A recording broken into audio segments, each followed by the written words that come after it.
Hello, everyone. Welcome to the August 6th episode of Stack in the Box. Ian McMillan here. I am back after taking a few weeks off. Sterling Holmes, what's up, Sterling? Good to see you again. I missed you. I missed you too. And you missed better Stack in the Box episodes, but I guess we're even then, huh? I guess it all comes out in the wash. Yeah, I'm a little surprised. If I wasn't your best man, who was? Like, did no one give a speech? Was it awkward? Because if I'm not there, then how do you go on? Yeah, it's a good question. I sent you the invite. You did not show up to the wedding. I guess you declined the invite. So you were supposed to be my best man, but you didn't show up. So I ended up going on with that one. Yeah, I just was sorry. I was vibing.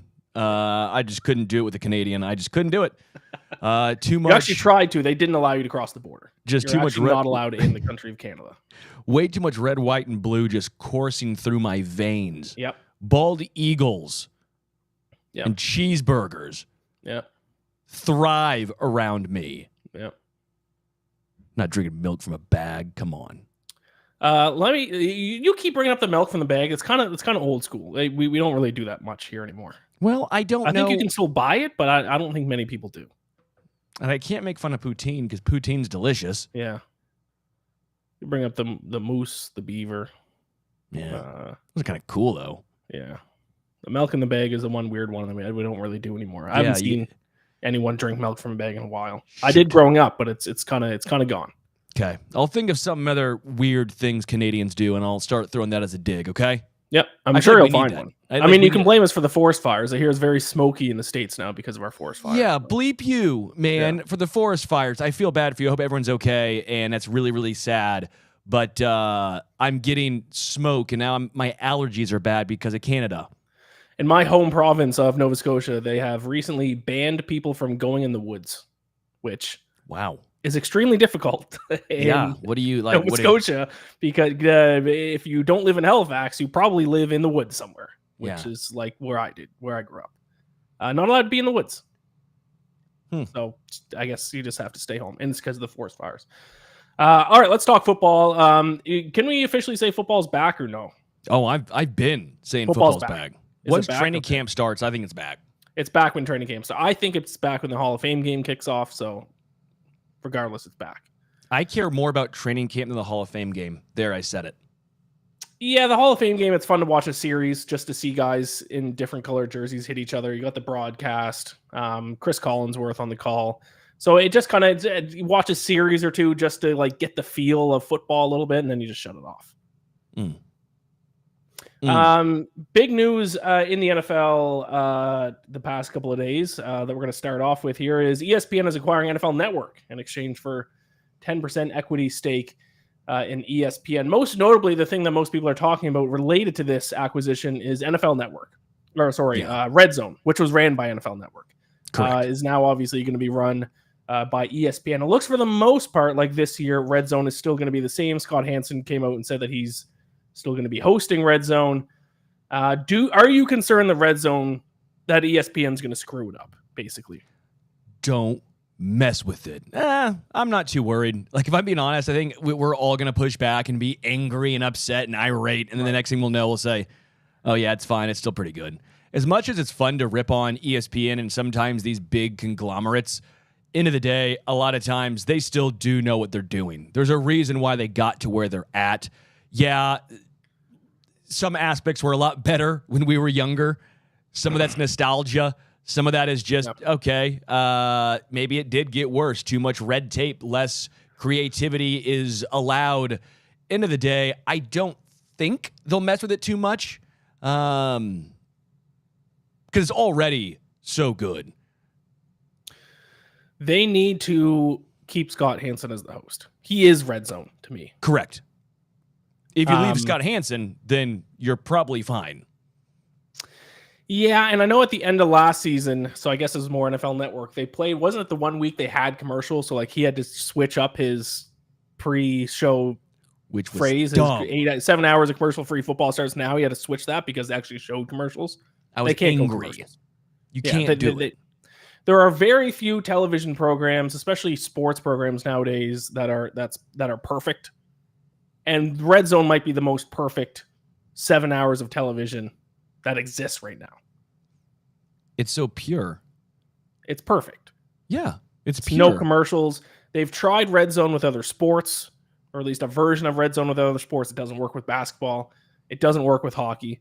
But I would say the biggest positive out of ESPN getting it is that they are talking about, now that they have the red zone brand, to expand that. And obviously the next logical place for them to expand that would be college football. College football red zone might actually end up being even better than NFL red zone. Yeah, that'd be electric. That'd be like, there's so many games going on college football Saturday in the afternoon. It might be like only touchdowns. It'd be awesome. You just jump from touchdown to touchdown to touchdown to touchdown. It'd be pretty sweet. College but football maybe that's would be too electric. many touchdowns. No, NBA could do it, but they need to stagger their games in 5 to 10 minute increments. That's their issue. NBA could do it as long as you stagger start times by 5 to 10 minute increments. You should be okay. But the issue with NBA is that there's 200 plus points scored. Yeah, you don't do it every point. But you can at least put the games on and go to the close ones, is my point. When there's a 30-point blowout, don't go to that one. But you could go to the close games. I think that'd be interesting. I would love it. Point remains, though, college football would be awesome if they did it that way. That would be real fun. So, ESPN, you have a chance to not only not screw this up, you have a chance to potentially make something even greater and grander. ESPN, I believe in you. Please, for the people, no commercials, add college football, boom. You're welcome, America. I'm this season going to make an honest effort again. I do it like once every 3 years, trying to make an honest effort to really get into college football, and it's been a struggle for me. If they come up with college football red zone, obviously it's not going to happen this year, but I think that will actually finally be able to get me deep into college football. Will you be a Mizzou fan? I'll consider it. I have no ties to any school, so I think right now the betting favor for what team I root for is probably going to be Notre Dame, though. Oh, dude, no. If you're Notre Dame, I might not do the show with you. Join a conference, ass. No. Last year I went to my first college football game live. It was Notre Dame. They ended up having a good season. I was raised Catholic. They're a Catholic school. There's a lot of tie-ins, and you can kind of cheer. Notre Dame's one of the few teams I feel like you can cheer for without actually having to go to Notre Dame, the school. Yeah, I don't think I could cheer for Mizzou if I have zero connection to it and I didn't go to the school. Yes, you can, because it's not like you're cheering for Alabama or Georgia. Welcome.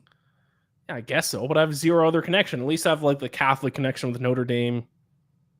First Catholics that go to Mizzou? Come on.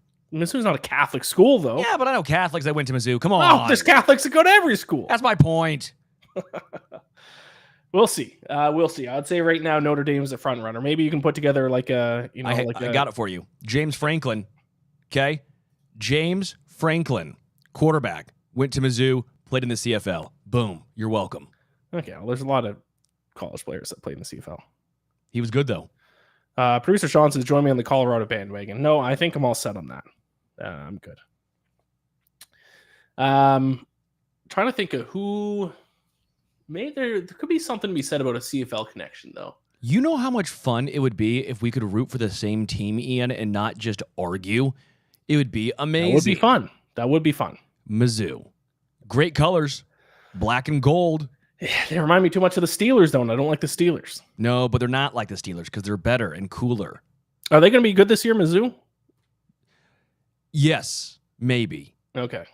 They'll be like they probably were last year, where they're on the cusp of the college football playoff appearance. Okay. They probably could have made it last year without that South Carolina game when they took the lead and they decided the defense to just piss down their leg the final 30 seconds. They would have had a legit competition and conversation. So, yeah, there's actually a good chance they might make the college football playoffs this year. Do you have any other thoughts about ESPN acquiring NFL Network?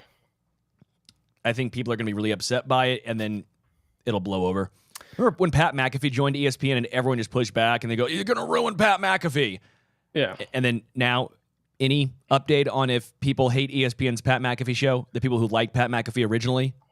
I feel like they still dig him. So my knee-jerk reaction to it was I didn't like it, but then once I read into it, it seems like we might not even realize that ESPN owns it. That's my point. As long as they don't do anything crazy, like as long as they don't make Stephen A. Smith host Red Zone, then that's just crazy. What are we doing? But I think if they just kind of let it, especially Red Zone, just let it be, I think no one's even going to realize. Correct. Moving on, Matt Stafford dealing with an aggravated disc. I believe he is now listed as week to week now heading into this season. He is still expected to start week 1. The quote is actually Sean McVay went as far to say he would absolutely be ready by week 1.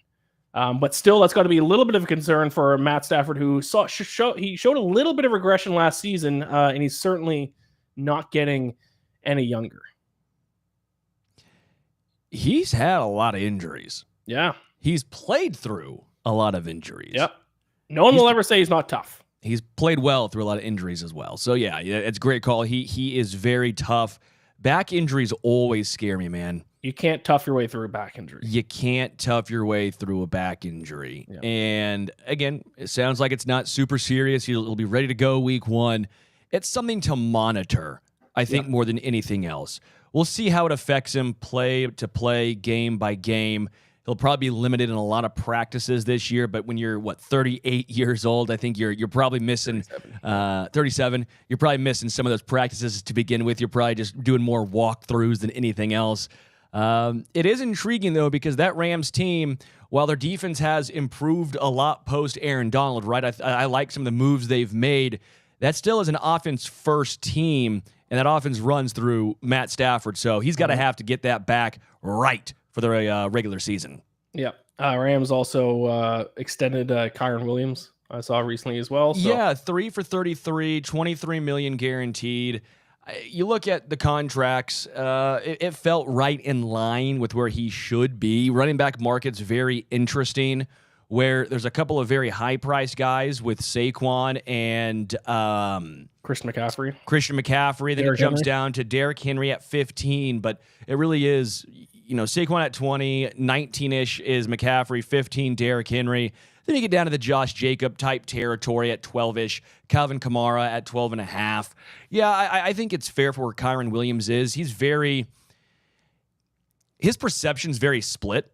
He's a guy that gets a ton of touchdowns, gets a lot of run in the red zone. The numbers always look really good. The detractors will basically say he's not the most efficient guy. They'll point out in PPR leagues that he's not a great receiver. Yeah, he's not used as a receiving back very much, but if you're using PPR in fantasy football to determine actual on-field production, I think that's a very silly thing to even bring up.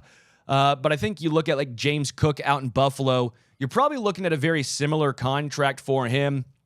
Doesn't have quite the touchdown numbers, not quite the overall yards on the ground, but James Cook is a much better receiving back. I think those things will even out, and you're probably looking at James Cook around that same number. If you are a Buffalo fan, that's the number I would look at.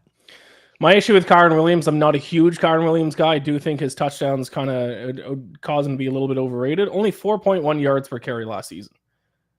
That's not good enough for that level of money in the NFL. Now, it was before that, the season before in 2023 is 5 yards per carry. Yeah. This year, he's got to get closer to that 5 yards per carry. You brought up James Cook. James Cook last year, 4.9. Year before that, 4.7. And then in 89 attempts in his rookie season, 5.7. So, he hasn't touched that 4.1 mark of Kyren Williams last year. If you're not going to be a receiving back, you got to give me more than 4 yards a carry. I agree, and the older I've gotten, the more I do think yards per carry is a fine argument, but not the best argument. The reason being is, let's say you're used, which Kyren Williams is a lot. Let's say it's 3rd and 1 on the goal line. You get 1 yard. Well, that's all you could get is the 1 yard. And a lot of times Kyren Williams gets that 1 yard. He does a really good job of getting what is needed, if that makes sense. I would love to know his efficiency numbers.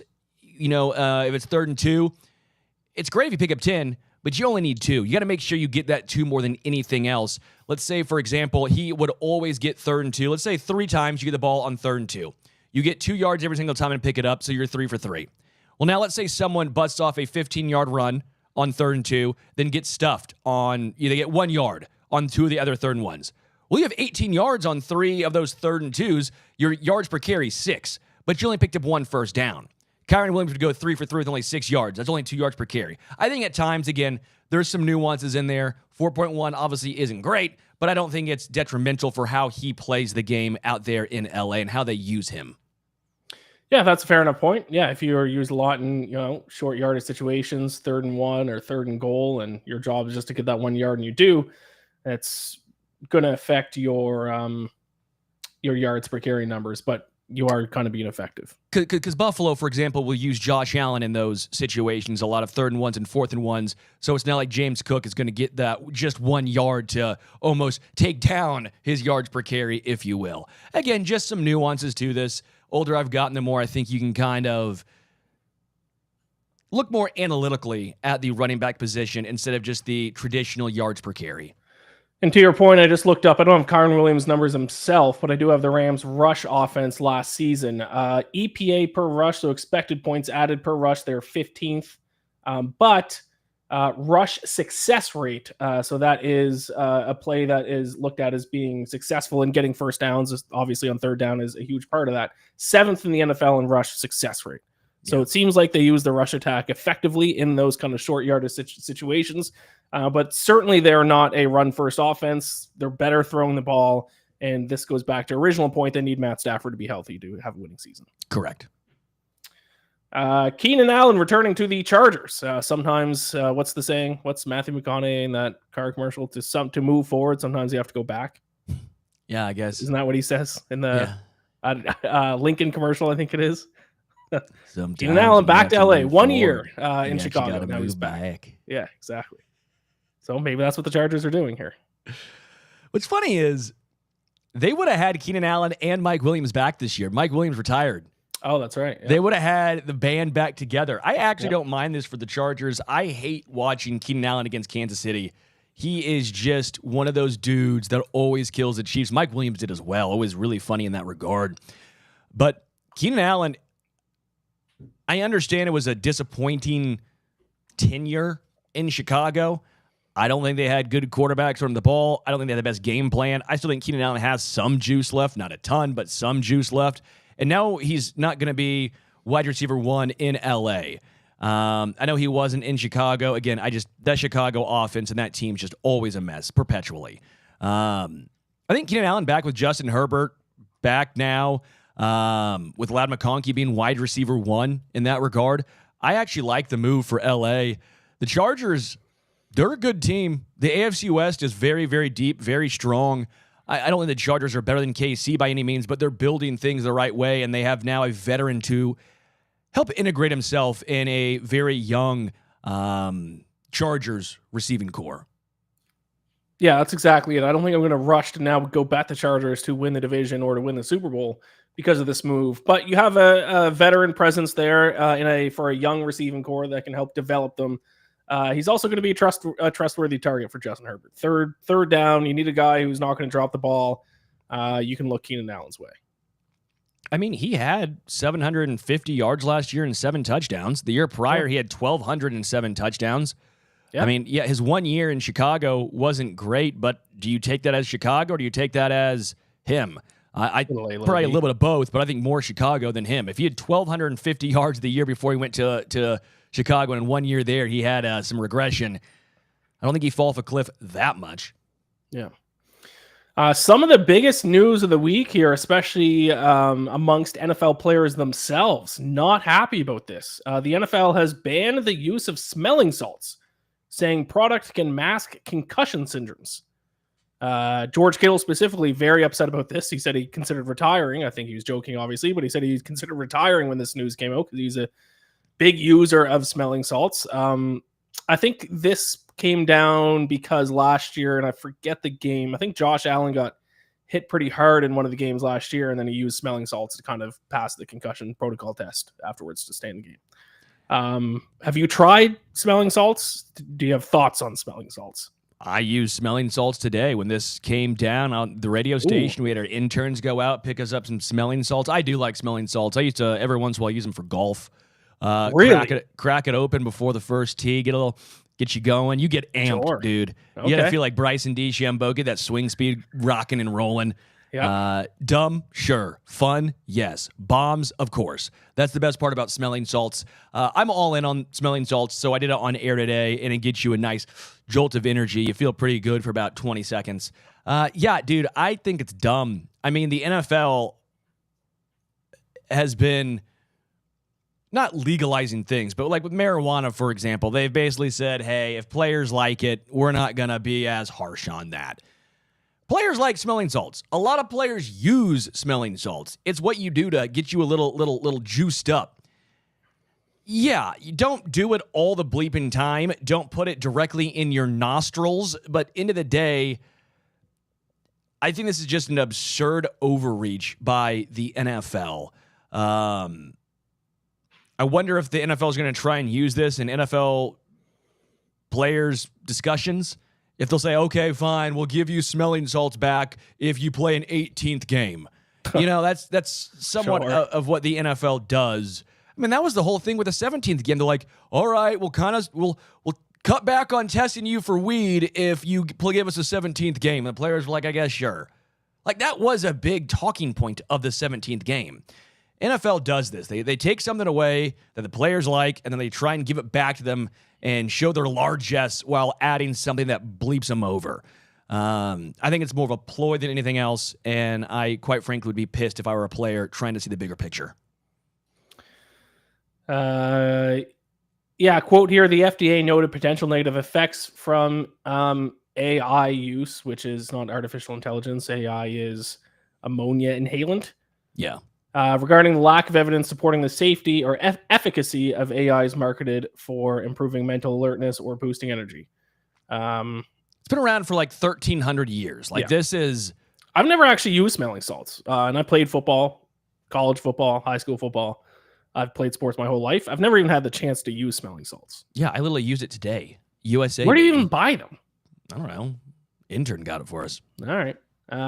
Vitamin store. Maybe next time I golf, maybe go to try them before the first tee. Take your advice. You can get them like Amazon, dude. Does Canada have Amazon? Yep. We have our own Amazon. What's it called? Amazon or something else? Amazon.ca instead of Amazon.com. Oh, okay.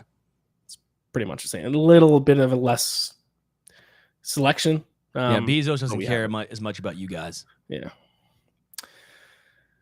Joe Burrow planning on playing in the preseason along with the majority of the Bengals starters. I love this move. I think we are starting to actually see it across the NFL a little bit more of a move we went from, the old days with 4 preseason games, and week 3 in the preseason was kind of always used as a warm up for the regular season where the starters would play like 3 quarters.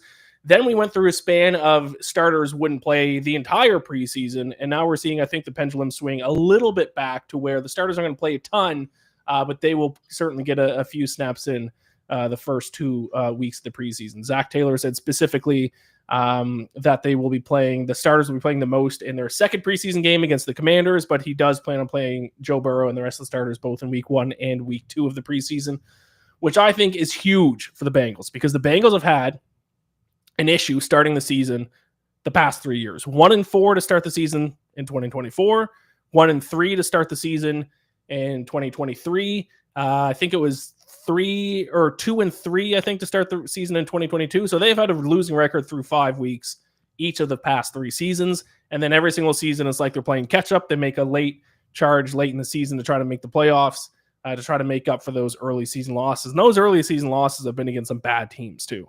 Patriots. So I like that they're changing this up. Yeah, I love this. Great call. Arizona, I know, is doing this as well. Kyler Murray talked about it. Arizona players seem thrilled that they get the opportunity to at least play in some preseason action. Yeah. What's interesting is the Chiefs have been on the forefront of this, with Andy Reid specifically. He's talked about it, how, we're going to play the starters. Typically, he always goes a quarter game 1. It's a series or 2. Game 2, they'll play a half. They'll play a few series. And then the preseason game 3 now, they typically don't play at all. But the point still remains, he's always been on the forefront of, hey, let's play at least some of the preseason. And what tends to happen with KC early in the year? They play good. Like, Can I say something? No, I'm not trying to finish your thought. I'm not trying to make this all about KC, but my point is, Andy Reid did this with Alex Smith, and they had been traditionally strong starters under Andy Reid and KC, and he's always been doing this. I've always wondered why teams look at what the good teams do and follow it. It's not that complicated. If you're seeing Patrick Mahomes play in the preseason, and you're Kyler Murray or you're Joe Burrow or you're a second-year guy, don't you want to do that too? Don't you see the team hoisting Lombardies, having the most difficult training camps? Don't you want to try and follow that? Like, I don't know. I've just always been perplexed in the NFL that is such a copycat league. At times, people want to be so individual that I think that their individuality kills them. I think that Zach Taylor and the Bengals, what they've been doing in the training camp, as well as obviously the preseason or the lack thereof, has killed them early on. Now, I know we're going to look really hard and deep into how the Bengals do the first few weeks this time around, now that they're actually doing this, and we're all going to overreact. I know that. Good or bad, we're going to overreact on it. But I still think it's a step in the right direction. I don't know how you don't play in any preseason games and you go straight into the regular season expecting those guys to be sharp. That would be ridiculous to me. 10P Kids, Bengals, Falcons, Super Bowl confirmed. Correct. I want to say two things. Number one, starting next week, I'm going to jot down some notes, and I'm going to see how many times you turn a non-Chiefs topic into how great the Chiefs are and how smart their coaching staff is. But it was, though, because I have direct knowledge of this. That's your defense every time they bring it up. Let me ask you this, and your point is well taken. What about the other great teams, though? Do the Eagles, have they historically played all their starters in the preseason? I don't know. That's what I said. I'm using my specific knowledge of the Chiefs and what they do and the success that they've had. And they typically start strong. And I think a big reason of it is because of their training camp and what they do in the preseason. Okay, but I'm sure there are probably some other really good teams that have started strong that haven't played their starters in the preseason. I would love to know it. I would too. Now we might have to do a little bit of a deep dive. Do the Lions play their starters in the preseason? They beat the Chiefs in the opening game 2 years ago. Sure. So maybe. I wish I knew so I could make this argument stronger, but I don't.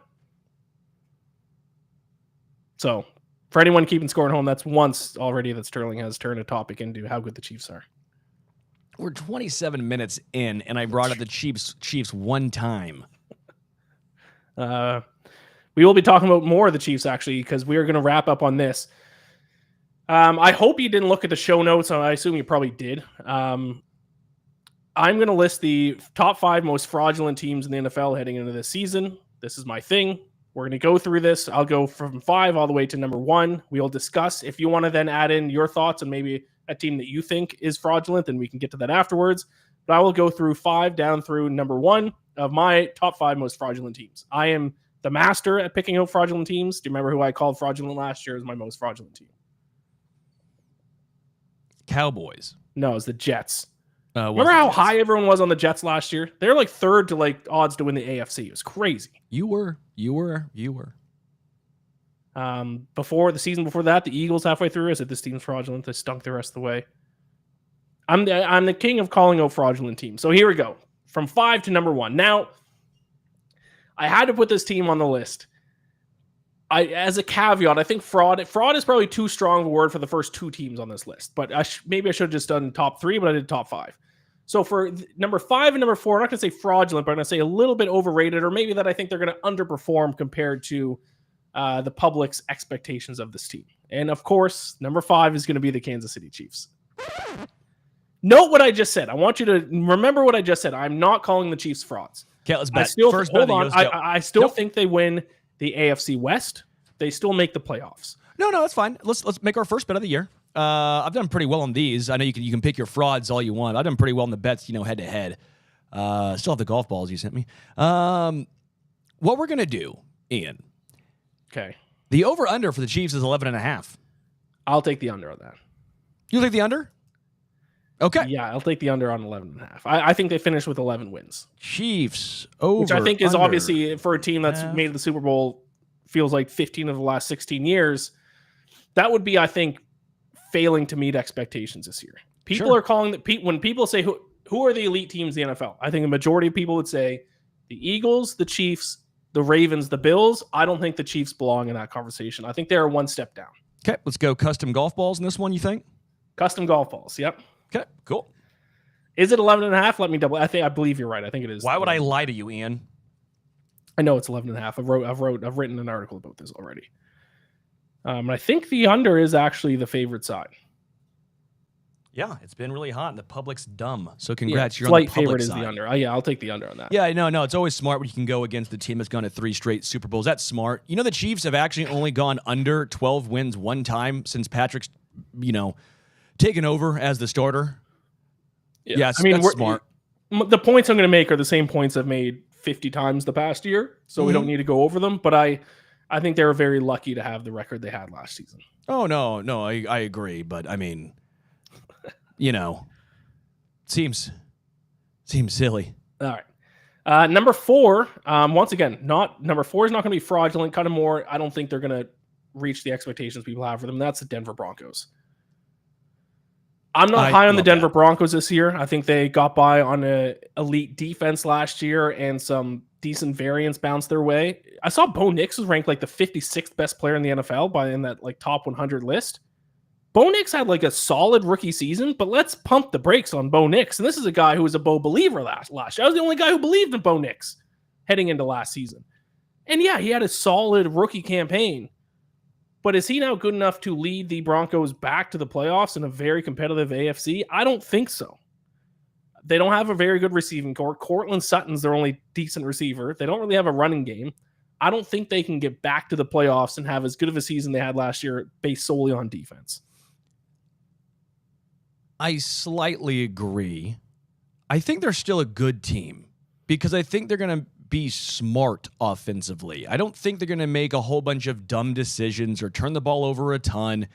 And that defense might be the best in the entire NFL. Yeah. To me, though, they're going to have to win games 20-17, 17-14.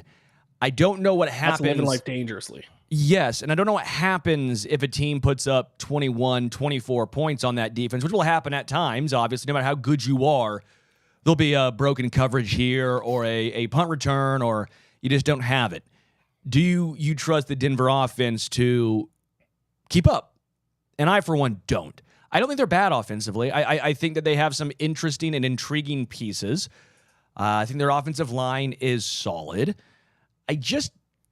I'm with you in the fact that I think they've been overhyped to an extent, where I've seen them now as a lot of people as the sexy AFC West to usurp and take over the Chiefs, run in the AFC West. And I just feel like that's way too soon. I think they're the third best team in the West. I still think the Chargers are better than the Broncos right now. Yep, I agree. All right, now moving on to the teams that I truly think are fraudulent, or at least in the fraudulent category. Number 3, and this one we agree on, at least to the extent that we both think they're going to take a step back, is the Washington Commanders, who we've talked about this on previous shows. I think we both think that they are the perfect candidate to have a season like the Texans had last year, where 2 years ago, the Texans were the talk of the town, CJ Stroud, watch out for them this year. They're going to be Super Bowl contenders this year, and they took a step back because they overperformed the year before. I think we have that exact same situation this year. I think Washington overperformed last year. They got a couple of late wins. Things went their way. The Hail Mary obviously being one. The comeback against the Eagles when Jalen Hurts got injured and left the game. And if Jaden Daniels takes a step forward again this year, I just can't imagine that happening. I think he had a historic rookie season. I think for him to even match how he played last year is going to be extremely difficult. Terry McLaurin, who knows where he's going to end up by the time the regular season starts, if he's going to be in Washington. Their defense is atrocious. Bottom 10 defense, close to a bottom 5 defense last year. So they're kind of the opposite of the Broncos. They're going to have to outscore and win games 38-35. And that is, once again, living life dangerously. I think the Commanders miss the playoffs and take a significant step back. Yeah, I don't know if they missed the playoffs, but I think they're like the Texans last year. I loved all the Texans' moves last year, too. I was high on them 2 years ago when no one else was, and I got called a psycho for being in on them, and they made the playoffs. They surprised folk. Last year they made the playoffs, and they took a huge step back. I think the Commanders are in the same boat, where they probably still make the playoffs, but they're not the same team that they were. I think part of the reason why, and people don't give enough credit or credence to this, their schedule now gets a lot more difficult. Yep. First, they're playing the AFC West this year. Same thing with the Broncos, by the way. That's why I think the Broncos, everyone going the smashing their over. That's why the Chiefs is tough. It's why I like 11.5. I know why it's 11.5. Their schedule is hard. It's the NFC East you're playing this year, right? So it's difficult. Schedule for Washington's harder this year. and that's going to play a much larger difference. Giants suck, obviously. They might be the worst team in football. I think they're over under like 4.5 or 5.5 wins. I'd rip the under on the Giants, but they still play in a good division as well, with the Eagles being great and the Cowboys being regular season good. The Commanders play like two of the best divisions in football this year, the AFC West and the NFC North. So not only do they have to play the Chiefs, the Chargers, the Broncos, they also have to play the Packers, the Lions, the Vikings we'll get to in a second. So things are going to be a lot harder for the Commanders this year. Yeah. Number 2 most fraudulent team, I just mentioned them, the Minnesota Vikings, who I don't know where this love for J.J. McCarthy is coming from. I get that the Vikings offense looked really good last year with Sam Darnold, so you think it's a good situation for J.J. McCarthy to be going into. But when he was drafted, I think 10th overall by the Vikings in 2024, people didn't like the pick. People weren't high on J.J. McCarthy coming out of Michigan. So far, he has played one preseason game last year before he got hurt. He did not look good in that preseason game. And now we're here a year later. He has not taken a snap in the NFL. And people are just talking about him with a foregone conclusion that he's going to be a good NFL quarterback, which is very strange to me. Because nobody this time last year, nobody was high on J.J. McCarthy. And now they are? Now they think he's going to do better than Sam Darnold? Where does this J.J. McCarthy love come from? I think it's because, and I'm not in on the Vikings nor J.J. McCarthy. I don't know what their over-under total is, but I'd probably rip the under. I don't get it either. I don't. The only thing I can think of is because he was a winner at Michigan, right? He's a winner, which doesn't really always translate from college to the NFL. 9.5 wins is the over. Oh, under. Yeah. Love the under there. Yeah, I don't get it, man. And they're a coin flip to make the playoffs. They have a good wide receiving core. They have Addison's now going to miss a few weeks, though. 3 games. Their defense is very good last year. That's what got them that record. They're fine to me. Like, they're fine. I don't know. Like, who's a better team, them or Denver? I think Denver's better defensively. Offensive line, I'm probably still giving the nod to Denver. Quarterback play, we at least know what Bo Nix is. Run games, probably Minnesota. Wide receivers are Minnesota. I think those two teams have some similarities. Mm-hmm. Mm-hmm. Yeah, I'm out on the Vikings. I'll be betting against the Vikings early and often to start the season. And my number 1 most fraudulent team heading into this year. Now, this does the juice out of this argument gets taken out a little bit because of the Matt Stafford news. Because now I feel like I'm just picking against a hurt quarterback, but the Rams. And all offseason, the Rams have been my pick for the most fraudulent team in the NFL. I don't think they're going to be good. I don't think they were really actually all that good last year. I don't think their record was nearly as good as some of their underlying numbers showed. They were in the bottom half of the NFL in a lot of stats. Net yards per play, market 39 minutes in before I mentioned net yards per play. 19th in the NFL in net yards per play last season. Matt Stafford, even if he is healthy, I mean, last year he's 16th in quarterbacks amongst quarterbacks in EPA plus completion percentage over expected. I'm not high on the Rams. I think they benefited from the 49ers having a season where everything that could have gone wrong went wrong. I think their coaching staff drags them to a couple more wins than maybe they deserve, and I think we're going to see them miss the playoffs and not really be in the conversation all year. And I think this is the last year we see Matt Stafford. I don't know if I like that because I think their GM's great. I think their coaching staff's great. I think Matt Stafford's really good. I think their weapons are bordering on great. I think their defense is revamped. I don't think I can get behind you on this one. I think Don't forget they also have to play a first place schedule. Yeah, and that's again a big difference. I haven't looked at their schedule top to bottom, but Seattle got worse. I know that's been a surprise pick team for some. I think Seattle gets worse. They play the Eagles, the Ravens, the Lions, obviously the 49ers twice, the Buccaneers, the Texans. Oh, man, that's tough. They also have some easy games, though. To be fair, they have the Saints, they have the Titans, they have the Panthers, they have the Colts, they have the Jaguars. This I'm looking at is listing the Falcons as an easy opponent, which is mean. That's mean. Kinda. I mean, if the Chiefs play the Falcons, that would be an easier game for them. Full transparency. So I get where the Rams are coming from. If what? If the Chiefs play the Falcons, that'd be like one of the easier games on their schedule. Okay. And for the Rams, this is probably one of the easier games. Not an easy game, but one of the it's the Well, NFL according to division. this, it's their 6th easiest game. Might be, man. I would say Seattle at home, but to each their own. Yeah, they don't have the Seahawks listed as a tough game or as an easy game. So they have the Seahawks better than the Falcons. Come on. Yeah, I don't know about that. I don't know, though. Their schedule. Also, you're talking about the Chiefs again. The Chiefs have the Titans, the Giants, the Colts, the Raiders, the Jaguars. Come on. Those are all easier games than the Falcons. True. I think the Raiders are going to surprise some people this year. I feel like you've said that from a few different for the past couple seasons. I feel like I said it last year. Yeah, you definitely said it last year. And I was completely and utterly wrong. Yeah. Because I think they'll do pretty much what people expect. I think they'll win like 5-6 games. I think they go like 8-9. Okay. 7-10. Because I think they're over under 6.5. And I go, I like the over on that one a lot. I think Pete Carroll, Geno Smith, I mean, yeah, I think they win 8 games probably this year. I won't argue with that. But yeah, I don't know if I can get behind you with the Rams. That one's tough. If I had to pick a fraudulent team, Steelers come to mind a little bit. I don't think anyone thinks they're good. Here's the thing with a fraudulent team. It has to be a team that people think are at least are going to make the playoffs. I don't think many people are saying the Steelers make the playoffs. I have seen the Aaron Rodgers supporters come out in full force. And that's the reason why I said that. But you're probably right. Here's how I'll word it. I think Washington, for me, I think you and me are on board with Washington. Pick a team not named Washington or Steelers. I'm going to remove both those two who made the playoffs last year, who won't make the playoffs this year. Let me look at the playoff bracket real quick from 2024, all right? Let me just give me a quick little look-see here. Buccaneers? So...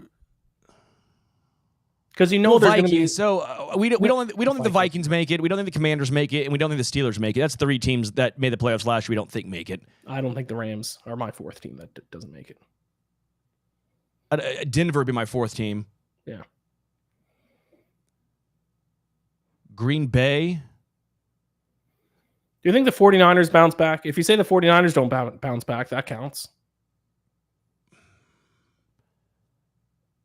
Man, that's a good call. Because they're fifth in the Super Bowl odds right now, I think. Let me look up the 49ers. They're 5th? No, sorry. They're not 5th. They're 5th in the odds to make the playoffs. They're 1, 2, 3, 4, 5, 6. They're 8th to win the Super Bowl.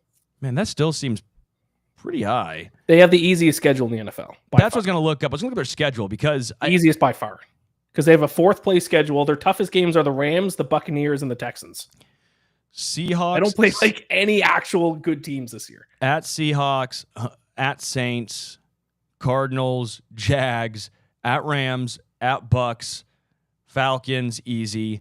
At Houston, at the Giants, Rams, at the Cardinals, Panthers, at the Browns, Titans, at the Colts, Bears, home against Seattle. Yeah, that's one of the easiest schedules I've ever heard in the NFL. That team's making the playoffs. They don't play the Lions. They don't play the Chiefs. They don't play the Ravens, the Bills, the Eagles.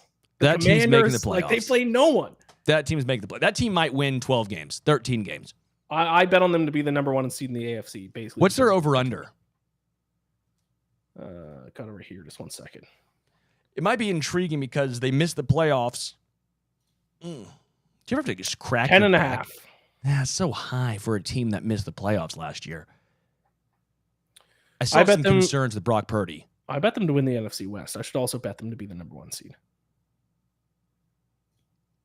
What are their odds to be the number 1 seed? I like the over. Oh, yeah. Number 1 seed, 6-1 to be the number 1 seed. Based on schedule alone, I feel like that's a good bet. Based on schedule, because I still think the Eagles and the Lions are better than them. Yeah, but Lions and Eagles have the number 2 and number 3 toughest schedules in the league. Yeah. That's tough. Scheduling matters in the NFL. And when it's only 17 games, doesn't matter once you get to the playoffs. But no, then you got to be the good teams. Yep. All right. Any final thoughts? I'm excited, man. Football's back. First Chiefs game is Saturday. I'm going to be glued to my TV. Will you watch Chiefs preseason? Yeah, I do. Okay. Do you not? No, not really. I don't really watch Falcons preseason. Not really. Do you not care about the guys who are fighting for their livelihood, Ian? Wow, you are heartless. No, I mean, I will say you're a Kansas City guy and you do Kansas City radio. So like covering the team to that extent is important for you. It's not like I'm a Falcons radio guy. So fair. Yeah, I got to know everything. Yeah. It's tough. I have to know 1 through not just 53, but practice squad and kind of beyond. Yeah, I do not have that pressure on me when it comes to the Falcons at all. I don't do any Falcons-based content, really. All right. Falcons. I thought the Falcons played the Chiefs in the preseason. They don't, so never mind. All right. Sounds good. That's the show. We'll be back next week. We'll have a preseason game to talk about for both of our teams, and we'll be 1 week closer to the start of the season. Let's roll, baby. Subscribe to Stack in the Box on YouTube. Thank you all so much for watching. We'll be back next week, Wednesday, 5 p.m. Eastern. Talk to you then.